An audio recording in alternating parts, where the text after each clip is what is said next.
Nyakwigendera Karinda Viateur benshi bagifata nk'ikirango gikomeye cya siporo nyarwanda. Karinda Viateur ni umwe mu banyarwanda bazize jenoside yakorewe abatutsi. Akaba ari umunyamakuru wari umuhanga cyane mu kuvuga amakuru y'imikino no kogeza umupira w'amaguru. Yagize uruhare rukomeye cyane benshi batatinya kuvuga ko urugero runini rw'amagambo akoreshwa mu mupira w'amaguru mu kinyarwanda yahimbwe na Karinda Viateur. Abamuzi neza bavuga ko yakundaga umwuga we, ijwi rye ryari ribereye kogeza umupira koko. Abakunda umupira w'amaguru n'abakoranye nawe baramwibuka yogeza. Kubirebana n'akazi Karinda yakoraga akazi ke ashyizeho umwete, wabonaga ari umuntu ushakashaka mu birebana n'igisata cya siporo yakoraga, wabonaga ari umuntu ufite umurava, yari afite umurava agakora ari nk'intangarugero. Hari byinshi rwose ibire muri icyo gihe birebana na siporo, wasangaga iyo radio yari imwe icyo gihe, Radio Rwanda, iyo bashyiragamo umupira abantu bawogeza abandi ntibabe Karinda, wasanga abantu batishimye. Karinda ubwe yari umuntu wo gukurikira igihe yabaga yogeza umupira. Ukogeza kwe kwabaga kwiza kurusha umupira abantu barebaga. Karinda yakoze kuri Radio Rwanda mu ishami rya documentation, nyuma aza kuba umunyamakuru w'imikino. Yagize uruhare mu gukangurira ibigo byinshi bya leta n'abikorera kimwe na ministeri zitandukanye gushyiraho amakipe. Imboni, ikipe ya Minenfor yari ministeri itangazamakuru. Yagize uruhare rukomeye mu ivuka ryayo. Jean Lambert Gatare, uyu nawe mwijwi ryaryoheye benshi mu bakunzi ba ruhago nyuma ya jenoside yakorewe abatutsi, ahamya ko nawe ubwe ibyo yakoze abikesha ubuhanga n'ubusesenguzi akesha Nyakwigendera Viateur.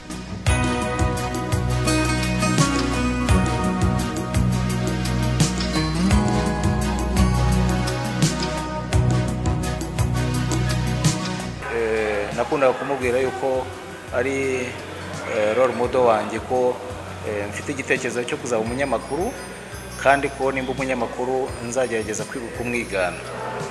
Yari umugabo rero ucisha make cyane, wicisha bugufiya, udapfa gusamara, ku buryo rimwe na rimwe wanamwumvaga arimo kogeza umupira ukibaza niba ari we Karinda mwari muri kumwe.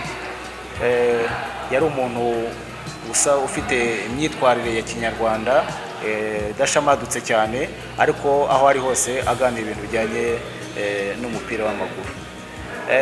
Ngewe hari n'icyo mwibukiraho rimwe na rimwe, nanibuka nkumva ndababaye cyane, kuko iminsi nk'ibiri mbere y'uko apfa twarahuye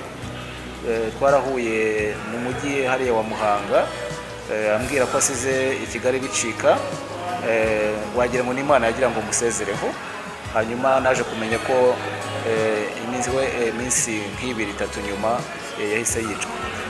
Karinda rero ni umuntu twese watubereye nk'imbarutso yo kujya mu itangazamakuru ndetse no kugerageza kurikora nkawe.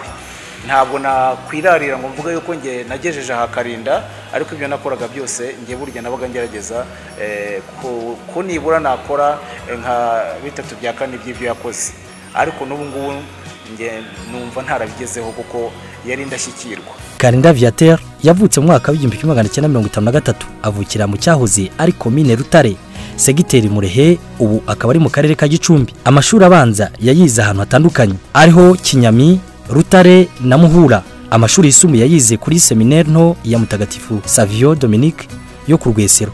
Amashuri makuru ayiga muri seminaire nkuru ya Nyakibanda, aho yamaze imyaka 2 yiga filosofia. Nyuma yaje kujya kwiga imyaka 3 muri kaminuza nkuru y'u Rwanda Butare, aho yakurikiranye ishami ry'indimi kugeza mu mwaka w'1977. Mu mwaka w'1988 yagiye kwiga muri Institut Supérieur Catholique Pédagogique Appliqué Inkumba, ahahoze yitwa Ruhengeri. Yahize icyiciro cya kabiri cya kaminuza mu ndimi. Arangije yoherejwe mu mahugurwa mu Bubiligi mu bijyanye na televiziyo, kuko aribwo yari igiye gushingwa bwa mbere mu Rwanda.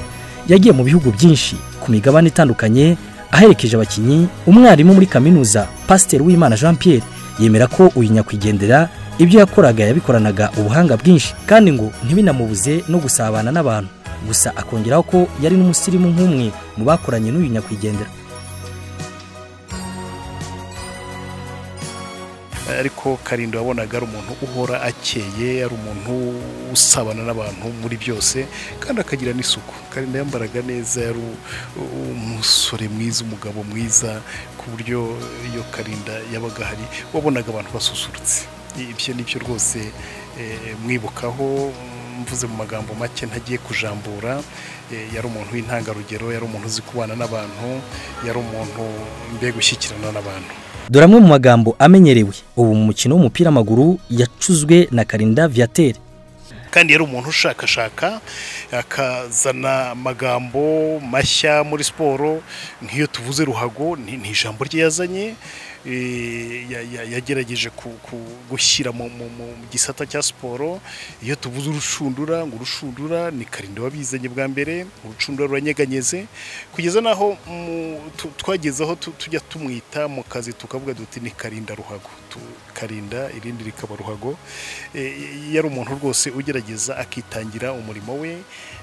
Hari n'abandi yagiye agerageza gufasha kugira ngo nabo binjire muri ibyo bya siporo, bashobore kwogeza umupira, bashobore gukora siporo muri rusange.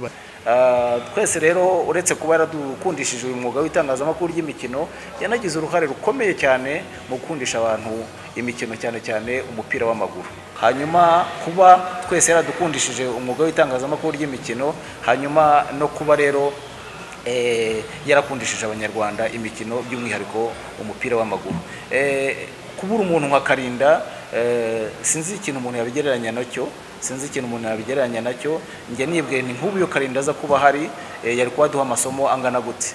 Amakosa dukora mu itangazamakuru rimwe na rimwe tunayakora kuko tudafite gikosora, ariko umuntu nka Karinda nzi ko ubu yari kuba aducyamura mu bintu byinshi. Ntabwo twagize amahirwe yo kumugumana, ariko abamumenye nibura n'abamwumvise twari dukwiriye kugerageza gutera ikirenge muke, kuko kumwibuka neza ubundi twagombye kuba gukora nk'uko yakoraga, ikifike tukacyusa.